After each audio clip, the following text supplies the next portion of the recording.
కాంగ్రెస్ తల్లిని తెలంగాణ తల్లి అంటే ఊరుకోం. తెలంగాణ తల్లి విగ్రహం ఏర్పాటు జరిగినప్పుడు రేవంత్ రెడ్డి ఎక్కడ ఉన్నారని ప్రశ్నించారు. తెలంగాణ ప్రజల ఆలోచనలు, ఆశయాలు, ఆవేదన, ఆర్తికి ప్రతిరూపం తెలంగాణ తల్లి విగ్రహం అని తెలిపారు. ఉద్యమ సమయంలో పెద్దలందరి ఆలోచనల సమాహారంగా ఏర్పాటు చేశారని చెప్పారు. తెలంగాణ తల్లి రూపం ఇష్టం వచ్చినట్టు మారిస్తే ఊరుకోమని హెచ్చరించారు. ప్రభుత్వాలు మారినా ప్రతిసారి నెంబర్ ప్లేట్లు, లోగోలు, విగ్రహాలు మారాలా అంటూ నిలదీశారు. సెక్రటరియట్లో ఎవరి విగ్రహం పెడుతున్నారు, ఎందుకు పెడుతున్నారని ప్రశ్నించారు. ఇప్పటికే తెలంగాణ తల్లి విగ్రహం పెట్టవలసిన చోట రాహుల్ గాంధీ తండ్రి విగ్రహం పెట్టారని, మరో 4 ఏళ్ల తర్వాత మళ్ళీ వచ్చేది బీఆర్ఎస్ పార్టీనే అని ధీమా వ్యక్తం చేశారు. అప్పుడు రాహుల్ గాంధీ తండ్రి విగ్రహం పెట్టిన దగ్గరే తెలంగాణ తల్లి విగ్రహం ఏ రూపంలో ఉండాలో అదే రూపంలో ఉంటుందని తేల్చి చెప్పారు. కాంగ్రెస్ తల్లిని తెలంగాణ తల్లి అంటే ఊరుకోబోమని అన్నారు.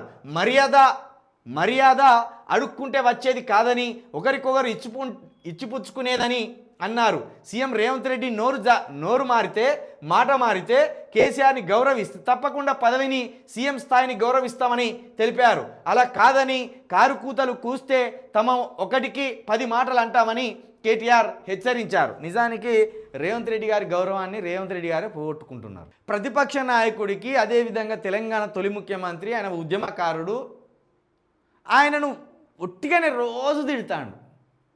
నిజంగానే కేసీఆర్ వచ్చి రేవంత్ రెడ్డి గారిని తిట్టింది లేదు, విమర్శించింది లేదు, కానీ రోజు అదే పనిగా రేవంత్ రెడ్డి గారు కేసీఆర్ గారి జపమే చేస్తున్నాడు. ఎట్లా చేస్తున్నా అంటే మన తీవ్రమైన విమర్శలు. కాబట్టి మర్యాద రేవంత్ రెడ్డి గారి కుర్చీకి ఇవ్వవలసిందే, ముఖ్యమంత్రిగా ఆయన స్థానానికి ఇవ్వవలసిందే. కానీ ఆయన మర్యాదను ఆయనే పోగొట్టుకుంటున్నాడు. ఇది ఇంకోటి, మొన్న రాజీవ్ గాంధీ విగ్రహం పెట్టిండు, ఈ ఆర్టీసీ లోగో మార్చేసిండు, అధికారిక చిహ్నం మార్చేసిండు, ఇప్పుడు తెలంగాణ తల్లి విగ్రహం రూపం మార్చేసిండు.